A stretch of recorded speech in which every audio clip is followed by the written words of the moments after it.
Vamos ver como é que se faz para polarizar um transistor na região ativa.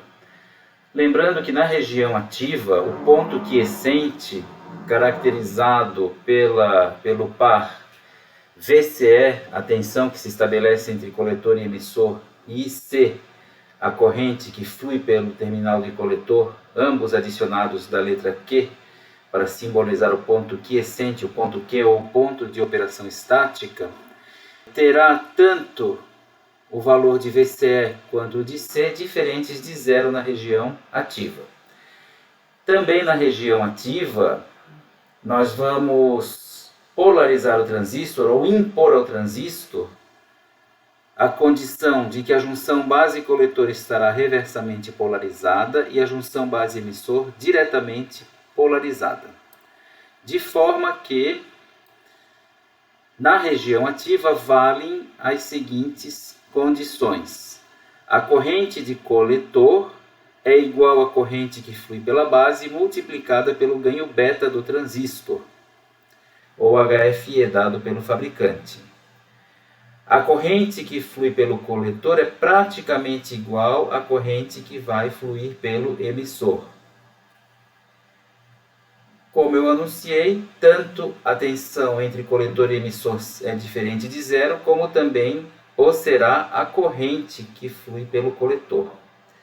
E como nós vamos polarizar a junção base-emissor diretamente, então, como ela se comporta como um diodo, então um diodo diretamente polarizado, se for de silício, apresentará uma tensão de 0,6 volts. Então, para transistores de silício, também vale que a tensão entre a junção base-emissor será de aproximadamente 0,6 volts. Então, em resumo, estas são as características de um transistor na região ativa. O primeiro circuito que nós vamos estudar, e é o circuito mais simples, é chamado circuito de polarização fixa. Então percebam, aqui nós temos o transistor, terminal de base, terminal de coletor, terminal de emissor. Aqui a junção base-emissor, aqui a junção base-coletor. E aqui a tensão entre coletor e emissor. Então o ponto quiescente é caracterizado pela tensão entre coletor e emissor e pela corrente IC, que na região ativa é também praticamente igual à corrente IE. Este circuito ele é composto de uma fonte de tensão contínua e dois resistores, além, obviamente, do transistor. Vejam que os dois são o mesmo circuito representado de maneira diferente, né? A questão da fonte de tensão VCC. Um resistor sai do terminal de coletor e vai até a fonte de tensão contínua e constante, e outro resistor sai da base e também vai para o mesmo nó ligado à fonte de tensão contínua e constante. Então, qual é o trabalho nesse circuito? É nós sabermos como é que ele faz para polarizar o transistor na região ativa, ou seja, para que essa tensão aqui onde está o cursor entre coletor e emissor seja reversa em relação à junção base-coletor, e como é que essa tensão aqui vai ser uma tensão direta em relação à polarização da junção base-emissor. Isso é muito simples. Imaginem que o VRB seja maior do que o VRC. Então, a diferença de potencial aqui entre coletor e base terá obrigatoriamente o mais no coletor e o menos na base, polarizando reversamente a junção base-coletor. E aqui nós temos que ter um potencial positivo em relação ao terra para polarizar diretamente a junção base-emissor. Qual seria o comportamento deste circuito? Bom, nós vamos determinar a corrente IB fazendo a malha externa. Depois, multiplicando o IB pelo beta do transistor, nós descobrimos o IC. E aí, fazendo a malha de saída, descobrimos o VCE. Então, é um circuito muito simples. Então, nós vamos ter dois tipos de problema relacionados à polarização de transistores. No primeiro tipo, se nós já conhecemos os valores das resistências, o valor da fonte de tensão e o transistor através do seu beta ou HFE, então, a partir de um circuito totalmente conhecido, determinar quanto que valerão o VCE, o IC e o IB. Ou seja, qual vai ser a posição do ponto quiescente. O outro tipo é, se eu pré-definir o ponto quiescente de operação para o transistor, então, a partir do conhecimento do ponto quiescente e do transistor que eu quero polarizar, projetar os resistores e a fonte. Então, são dois caminhos, né? A partir do conhecimento do circuito, calcular o ponto quiescente. Ou o caminho inverso, a partir de um ponto quiescente desejado, projetar os componentes do circuito. Isso tudo é muito simples se nós levarmos em consideração, em ambos os tipos de problema, as condições de funcionamento do transistor na região ativa, as leis de Kirchhoff das tensões e correntes. Então, com esse arcabouço de conhecimentos, a gente consegue determinar o que a gente deseja. Então, vamos fazer essa malha externa aqui, e aí nós vamos descobrir que IB vezes RB mais VBE menos VCC igual a zero. Se nós isolarmos o IB quiescente, nós vamos chegar nesta equação aqui. Ó. IB quiescente é VCC menos VBE quiescente sobre RB. Percebam, o VCC é uma fonte de tensão contínua e constante. O VBE é uma tensão fixa, o 0,6 da junção PN diretamente polarizada. O RB também é um resistor de valor fixo.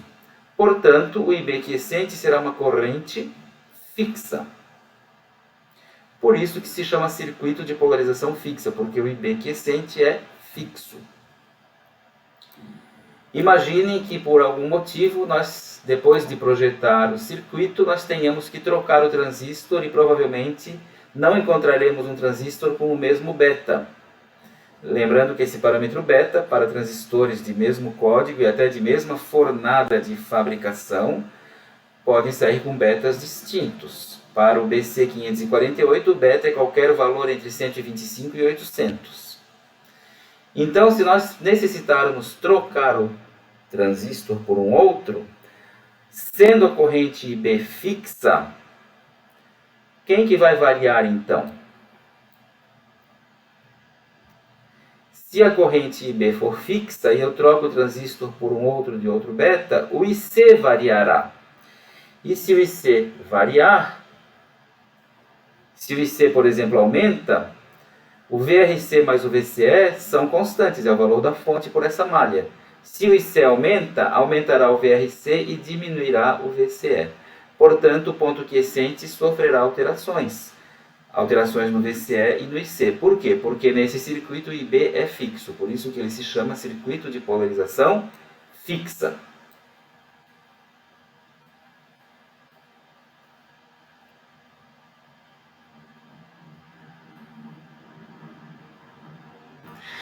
Agora nós vamos ver como determinar o ponto de operação estática, ou a posição do ponto de operação estática, através do método da reta de carga. Se nós fizermos a equação de Kirchhoff das tensões para esta malha aqui, ó, malha de saída, então teremos IC vezes RC mais VCE menos VCC igual a zero.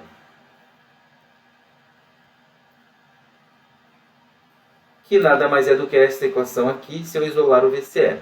Esta equação aqui representa uma reta, onde os pares VCE e C são as variáveis. Então, se nós fizermos o IC igual a zero, temos VCE igual a VCC, que é aonde a reta cruzará o eixo VCE. Se fizermos VCE é igual a zero, vamos ter que o IC vai ser VCC sobre RC, que é o ponto onde a reta cruza o eixo IC.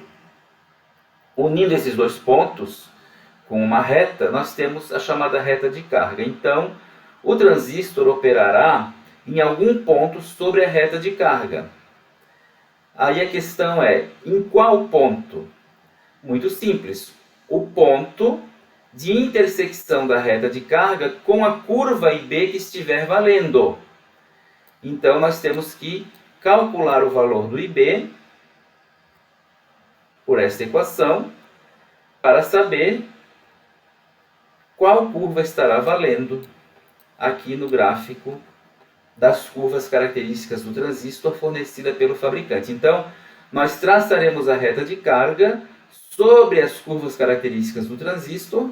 Conhecida a reta de carga e conhecido o IB que flui no terminal de base do transistor, nós vamos pegar o ponto de intersecção desses dois gráficos e a projeção deste ponto sobre o eixo VCE caracterizará a tensão que vai se estabelecer sobre os terminais, entre os terminais de coletor e de emissor do transistor, e a projeção do ponto quiescente sobre o eixo IC vai caracterizar a corrente que fluirá no terminal de coletor, que é praticamente também igual à corrente que flui no terminal de emissor. Então, este é o método gráfico que permite que nós descubramos aonde está o ponto quiescente. Vejam que o ponto quiescente na região ativa tem que ter ambos VCE e IC diferentes de zero. Portanto, ele tem que estar em algum lugar aqui no meio deste gráfico. Porque qualquer ponto aqui no meio do gráfico tem projeção diferente de zero, tanto sobre VCE quanto sobre IC.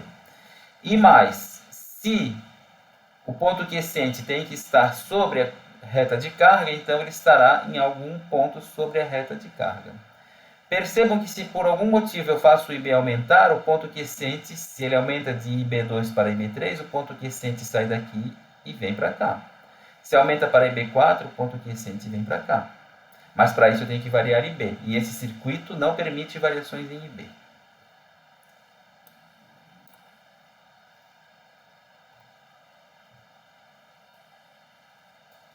Vamos então fazer os exemplos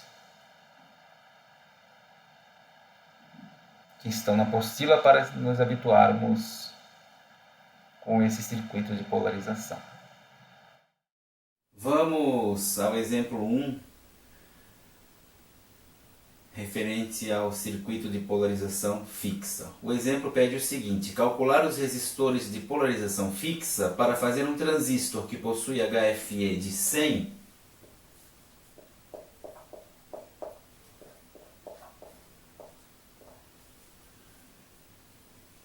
operar em ICQ 5 mA e VCE quiescente 10 volts.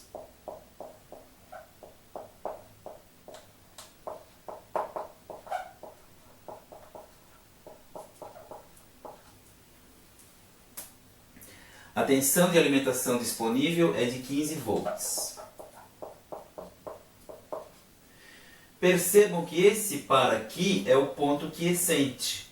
Vejam, ambos são diferentes de zero, que caracteriza o transistor na região ativa. Bom, calcular os resistores de polarização deste circuito significa desenhar o circuito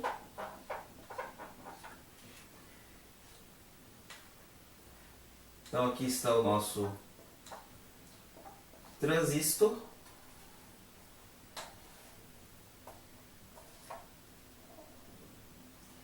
E o circuito de polarização fixa. O transistor está aqui, os 12 resistores, esse aqui chamado de RB. Este aqui chamado de RC e a fonte de VCC compõem o circuito de polarização fixa. Antes de nós resolvermos o problema, é bem interessante nós anotarmos sobre o circuito tudo aquilo que o problema forneceu. Então, o problema fala que o VCC é 15 volts. Que o ponto quiescente é 5 mA, 10 volts. Isso significa que aqui é o terminal de coletor, aqui é o terminal de base, aqui é o terminal de emissor. Então, a corrente IC quiescente é igual a 5 miliamperes. A tensão VCE, quiescente, é igual a 10 volts. Então, e o HFE do transistor é 100. Então, o que nos foi pedido é que nós calculemos o RB e o RC para que o transistor opere com VCE de 10 volts e o IC de 5 miliamperes. Bom, se nós fizermos esta malha aqui, já sai o RC, porque aqui falta tudo menos o RC. Então, resolvendo a malha 1, vou entrar no resistor pelo mais RC vezes 5 miliamperes. RC vezes 5 vezes 10 na menos 3. Mais 10 menos 15, tudo isso igual a zero. Daqui sairá que o RC valerá 15 menos 10 sobre 5 vezes 10 na menos 3. 15 menos 10, 5, dividido por 5, 1. 10 na menos 3 passa para cima, vira quilo. Então, o nosso RC será de 1 kΩ.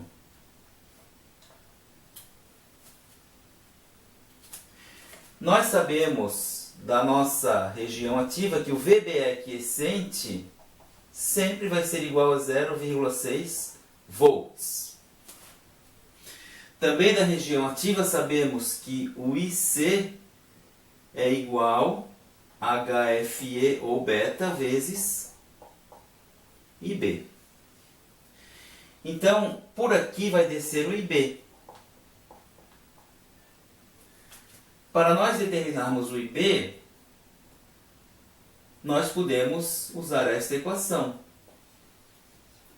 Então, o IB vai ser igual ao IC quiescente,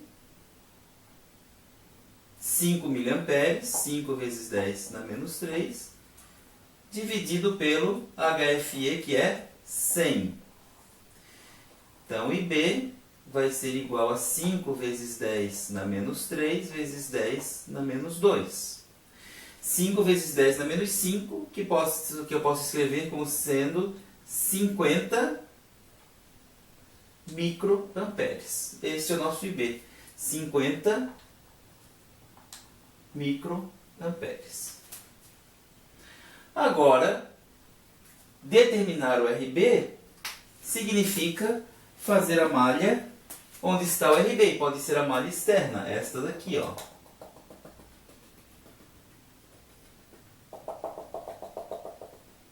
Vou chamar de malha 2. Malha 2. Então, descendo aqui mais RB vezes 50 microamperes.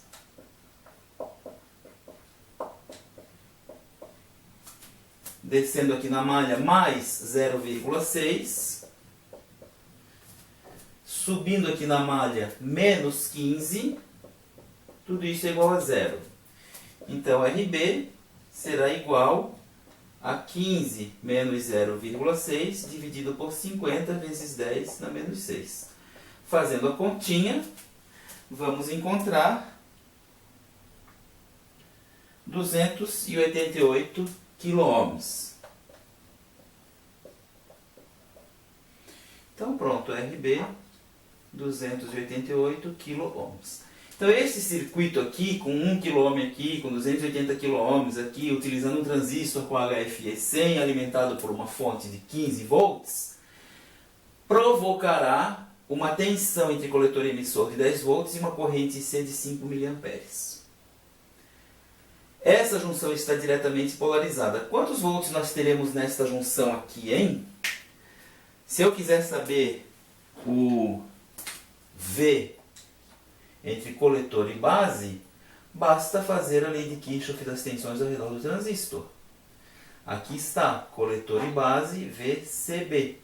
Então vejam, mais 10 menos 0,6. portanto 9,4 volts com um mais no coletor. Então nós estamos aplicando 9,4 volts com mais no coletor e menos na base, 0,6 volts com mais na base e o menos no emissor. O que caracteriza polarizar a junção base-coletor reversamente e a junção base-emissor diretamente, que é uma exigência da região ativa. Então este foi o problema número 1. O problema número 2, que é uma continuação, pede o seguinte: suponha que no mesmo circuito do exemplo anterior, o transistor seja trocado por um outro com HFE igual a 290. Determine as novas coordenadas do ponto de operação estática. Então agora, se nós tivermos este circuito, só que com o transistor de HFE igual a 290.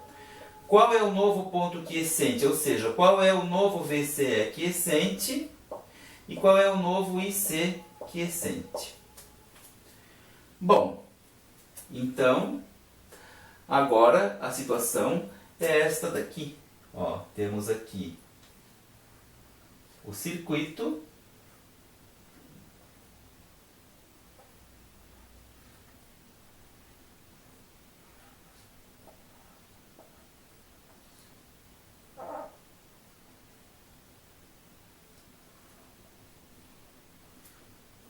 VCC igual a 15 volts.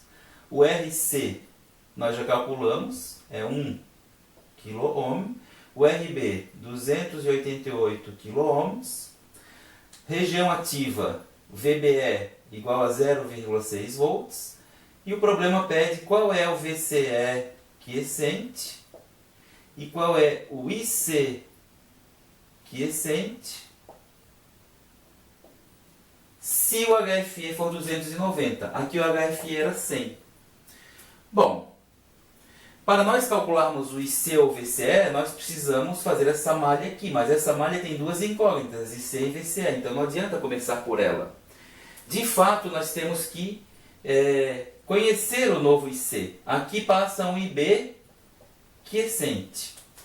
Vejam, este IB quiescente, ele depende de quem? Ele depende do RB, que é fixo, do 0,6, que é fixo, e do VCC, que é fixo. Basta a gente fazer a malha externa. Então a gente já sabe que o IB quiescente é o mesmo do problema anterior, 50 microamperes. Por isso este circuito é chamado de polarização fixa, porque o IB é fixo, independente da alteração no valor do HFE do transistor.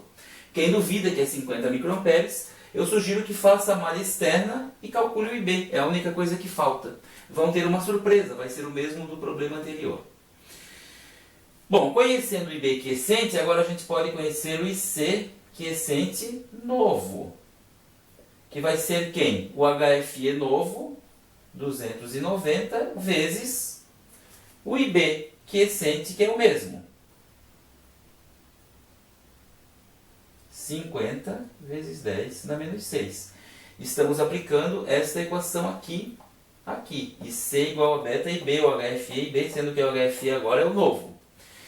Então, se nós calcularmos o IC quiescente novo, vamos encontrar 14,5 miliamperes. Bom, conhecido agora o IC quiescente novo,